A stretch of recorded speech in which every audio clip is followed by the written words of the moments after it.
а, какъв трябва да е хранителният режим на пациентите, които вече са диагностицирани с рак на гърдата?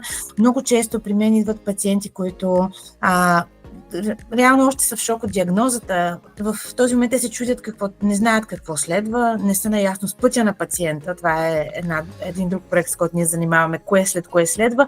И в този момент те наистина основният въпрос е как да се хранят. Намират различна информация в различни източници и какво бихте ги посъветвали вие в този момент? Как да изградят режима си на хранене правилно? Реално, ако една жена с нова диагноза, онкологична диагноза, е имала едно балансирано или здравословно хранене до момента, в който е поставена диагнозата, тя не е нужно да прави някакви генерални промени.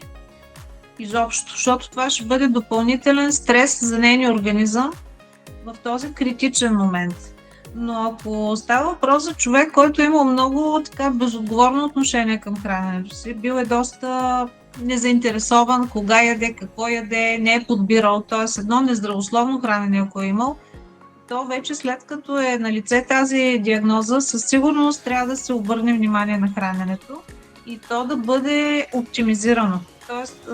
така в посока към по-балансирано, по-здравословно, по-пълноценно да стане храненето. Ако трябва с няколко изречения да кажа как трябва да изглежда храненето на жена с поставена диагноза рак на гърдата, със сигурност това трябва да бъде едно разнообразно хранене, в което да няма крайности. Крайностите в никакъв случай не ни допринасят нито за да живеем по-дълго, говоря за крайности в храненето, нито за да живеем по-качествено и да се чувстваме по-добре, нито пък ни допринасят да понесем по-лесно терапията, която обикновено следва след като се постави тази диагноза.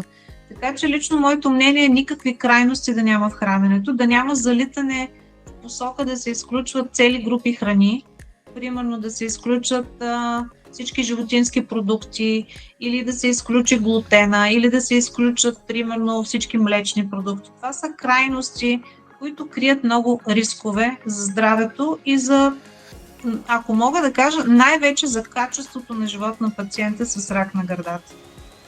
Едно разнообразно хранене, балансирано, където има нужда с акценти, а ако няма нужда, не правиме кой знае какви промени. Стига човека до тогава наистина да се е хранил, що годи здравословно.